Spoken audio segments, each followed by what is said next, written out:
И оваа година по шести пат ќе се одбележи празникот Богојавление или водици со влегување во светените води на Плетварското езеро кај Прилеп. Тука нема фрлање по крстот, туку сите верници кои што присуствуваат, влегуваат еден по еден во светените води на езерото. Иницијативата започна за време на ковид пандемијата и ограничувањата за движење. А потоа секоја година се повеќе и повеќе се омасовуваше и добиваше на популарност кај граѓаните. Така што сега овој настан е познат насекаде низ Македонија. И тука доаѓаат верници не само од Прилеп, туку и од другите градови кои што сакаат да бидат дел од овој настан. Антонио Гичевски, еден од организаторите на настанот уште од самиот негов почеток, се потсетува како започна целата оваа уникатна манифестација на група спортисти ентузијасти. Беше замислен како скромен блес на ентузијасти, спортисти и верници.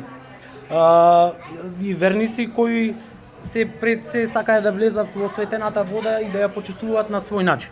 Меѓутоа, самиот интерес на верниците и посетителите направи да овај настан еволуира и да премини во масовен собир. Без оглед на се, акцент се става на она што треба да биде најважно на овој ден, а тоа е самиот чин и влегувањето во осветената вода за своје лично духовно раѓање, здравје, среќа и благослов. Првата година влегувавме во води на замрзнато езеро со слој од 15 сантими мраз, изработен во форма на крст. Наредна година влегувавме во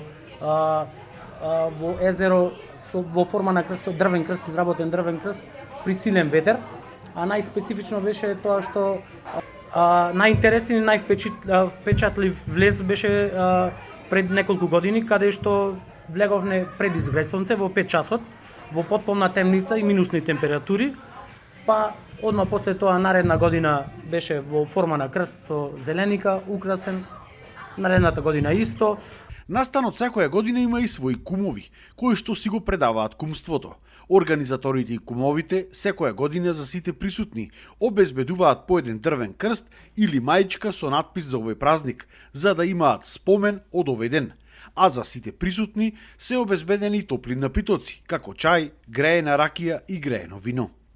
Чувството е прекрасно, ние сме лански кумови, јас и Александар. Ова година има нови кумови, ланските кумови. Ние ланската година поставивме свет крст.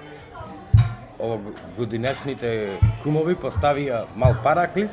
Ова година има осветување на параклисот и чувството е прекрасно.